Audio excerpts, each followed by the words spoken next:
What do you want to be when you grow up? Let me think about that.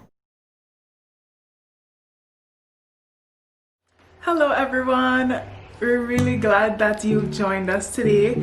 My name is Cherelle Thompson and I'm Channon Thompson. We're sisters and we are really excited to be here with you as part of the Blocs virtual career fair.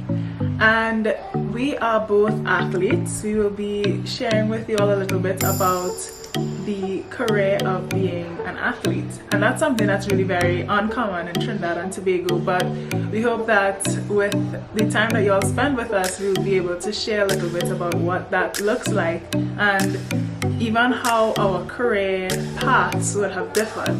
So I'm a national and professional volleyballer, and I've been so for over 10 years. And I have been doing swimming, and I've been in the sport for about 18 years competitively. But Cherelle, can you just share with them exactly what a career is? Yeah, I think that will definitely be really helpful for us to clarify like what actually a career is. I looked it up and I saw that it is an occupation undertaken for a significant period of a person's life and with opportunities for progress. Again, because our career is something that's very uncommon in Trinidad and Tobago and in the Caribbean, actually. Yeah, that's very true. And in the Caribbean, we want to share like our personal experiences having committed our time, our life essentially to our individual sports, and also to share like how our paths differ and maybe even some of the ways that it overlapped. Yeah. So yeah, let's jump into it.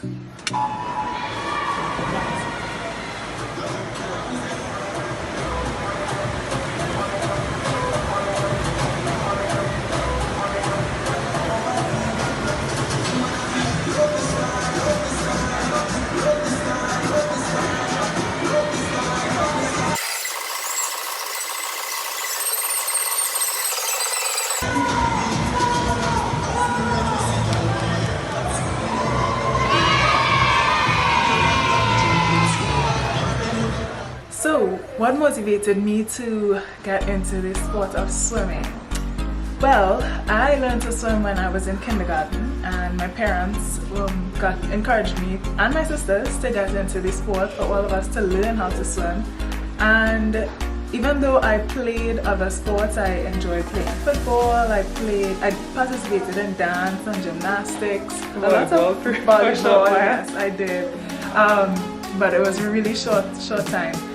But swimming really stuck with me. I had a real love for the water, and it was after making my first national team and getting some exposure with competition that I realized, and my coaches pointed out as well, the potential that I had to make it at the highest level.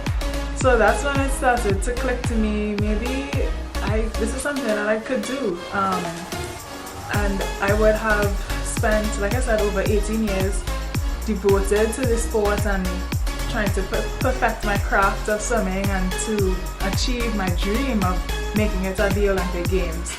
Another thing that caused me to choose this career path was the potential that I realized, or the opportunity that I realized this had for me to make a difference in the world.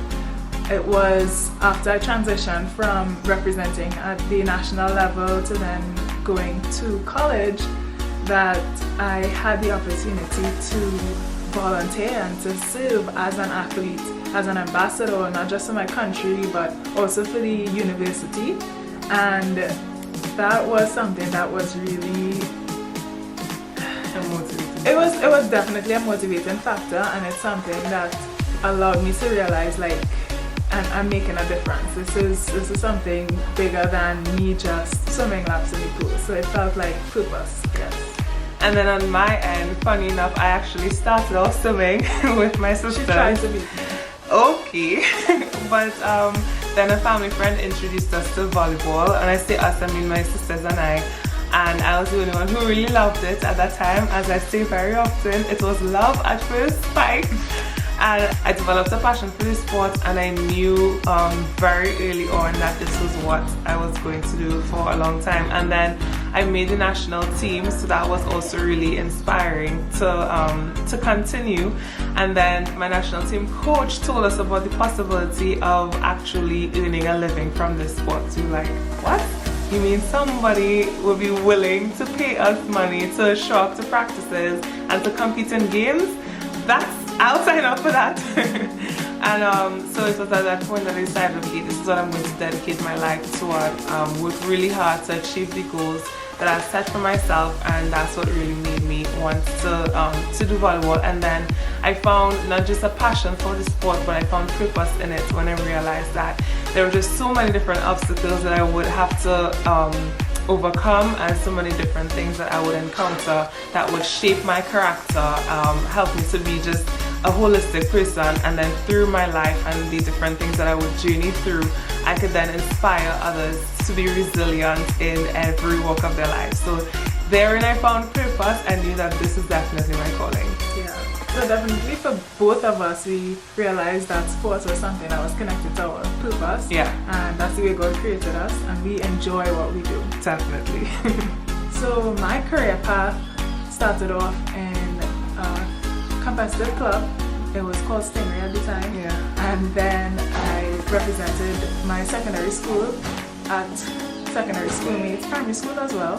And then I competed at the national level, so that was another stage that I was at. And then it also led me to University of Tennessee. I'm a proud lady ball, where I would have spent 4 years as a student athlete on an athletic scholarship.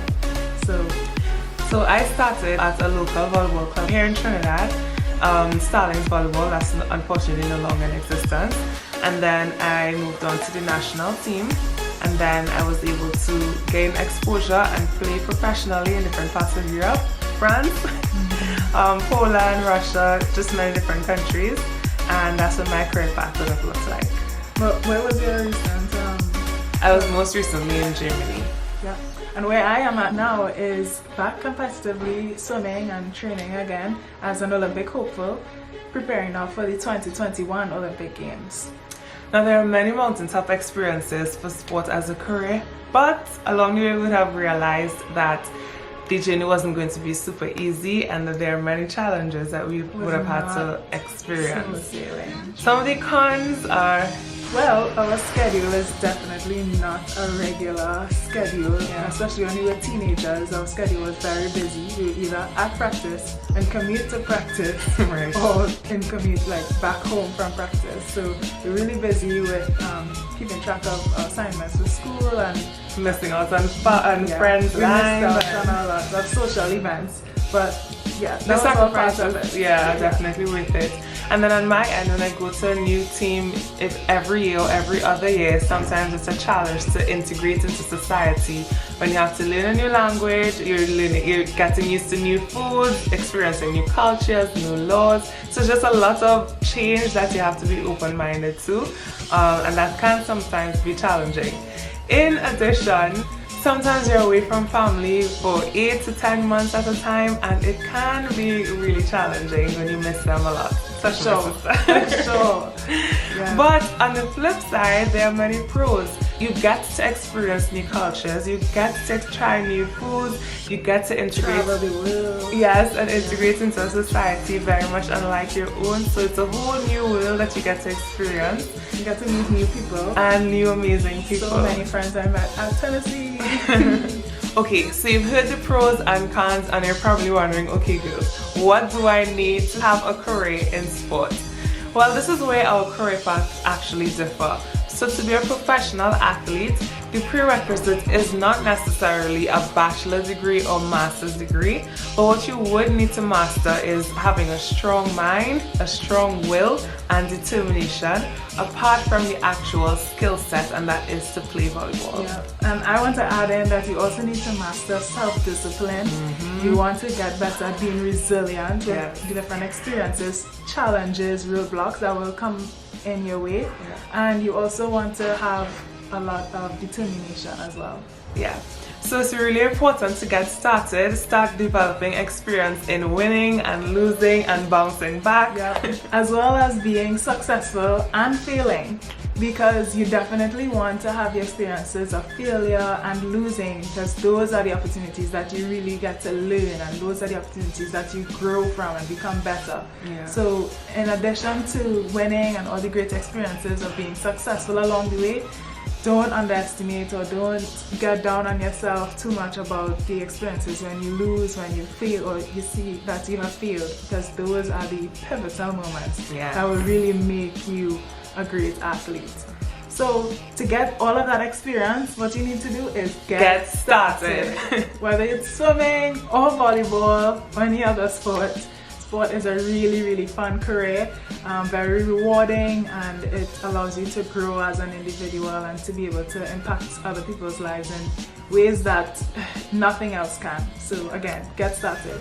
Thanks so much for joining us today. I hope you left feeling motivated and inspired. And if you have any further questions, feel free to DM us on Instagram. I'm at Shannon_D Cannon. Channon with a C. And I am Cherelle. That's Cher_LT on Instagram. You definitely want to follow us. But another way, if you have any other questions, is to tag our handles on Facebook, or if you're watching on YouTube or Instagram, tag us and then ask the question so that we'll see it and respond as quickly as we can. Yeah, so enjoy the rest of your day and thanks for being with us. Bye.